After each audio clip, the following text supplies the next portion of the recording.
It's getting more complicated to make forecasts for the stock market. The tense labor market outlines easing inflationary pressure and arouses fears about further rate hikes by the Fed Reserve. The benchmark stock indexes closed yesterday in the red. The main culprit for pessimism was regional banks. The Dow Jones declined by 0.86%, the Nasdaq showed the strongest resilience and slipped by 0.49%. The S&P 500 closed the session 0.72% down at 4,061 points. It extended a decline for 4 sessions straight, the longest losing streak since February. The major stock indexes reversed up in the New York pre-market. The indexes regained optimism because the banking sector and the high-tech stocks rebounded. Futures on the stock indexes traded in the green. The S&P 500 is expected to trade in the intraday corridor between 4,060 and 4,160 points. The reason for sell-offs on Wall Street yesterday was a statement from a PacWest. The bank was seeking rescue options, so investors stoked fears about the health of American lending institutions on the back of cracks in the broader banking sector. PacWest shares stumbled by 51% after its alarming statement. Shares of Western Alliance slumped by almost 39%, though the lender refuted the rumors that is considering safe options. JP Morgan shares fell by 1.4%, Wells Fargo shares dropped by 4.25%, Comerica and Zion shares sank by 12%. The regional bank index declined by 3.5% intraday but slipped by 7% in midday. The market is vulnerable to bank woes and higher borrowing costs, so investors are revising their risks. The VIX index, known as the fear barometer on Wall Street, climbed to 21 points, the highest level since late March. From the 11 sectors in the S&P 500, 9 sectors went down. Financial companies logged the worst loss of 1.29%. Telecom shares dropped 1.26%. Moderna shares jumped by 3.2% because of the better-than-expected sales of COVID vaccines. Qualcomm shares slipped by 5.5% as the company's forecast did not come to expectations in the fourth quarter. Paramount shares plummeted by 28% as the company felt their revenue forecast in the first quarter due to insufficient advertisement in the TV.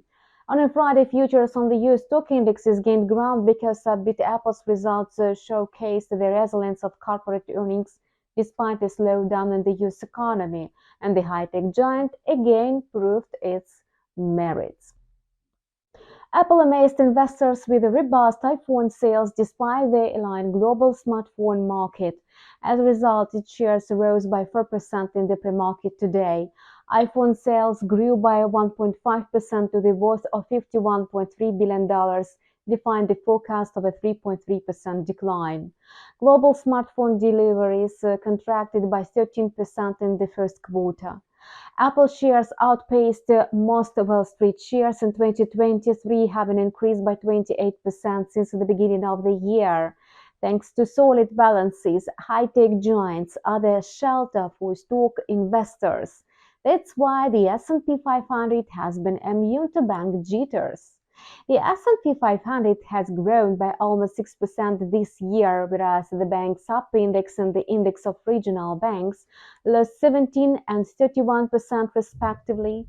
Even battered shares of regional banks revealed some signs of recovery. Shares of PacWest, Western Alliance, and First Horizon rebounded by 7 and 15% in the pre-market.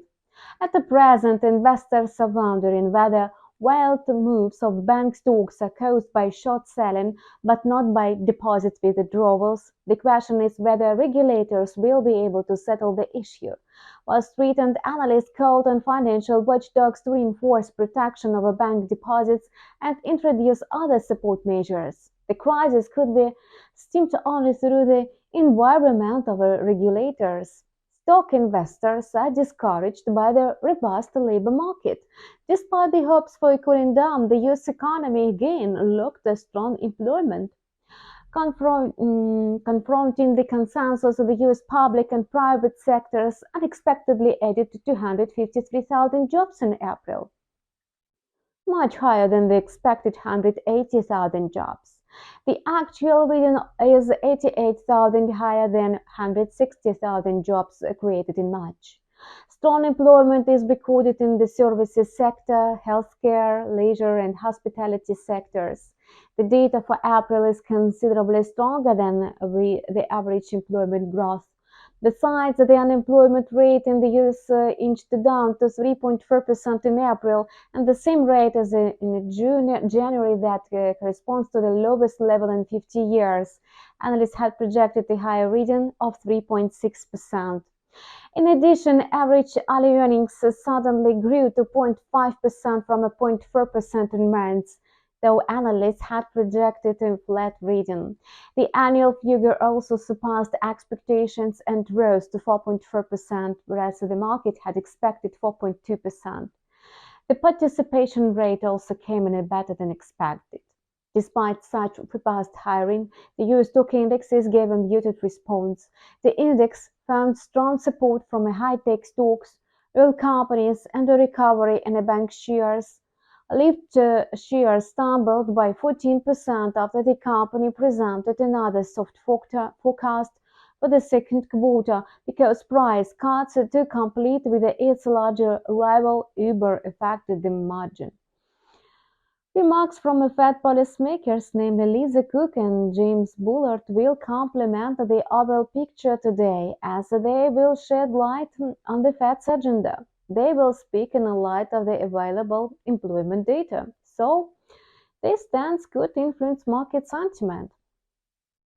The US dollar has been extending its weakness against major currencies. At the same time, the red-hot NONFARM payrolls propped up the US dollar. Its index recovered by 0.15% in the early New York session to 101.50. The intraday corridor for the index is seen between 101.10 and 101.80. Bank woes and the prospects of default in the United States are taking the toll on the US dollar index. Despite the stubborn labor market, the US dollar is unable to recover due to expectations of rate cuts by the US Fed at the year end, and the US Central Bank raised the funds rate by 25 basis points on Wednesday and signaled that monetary tightening could be suspended.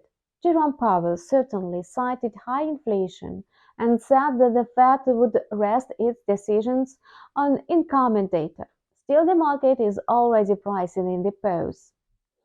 The confidence in imminent rate cuts was shaken by the strong employment data.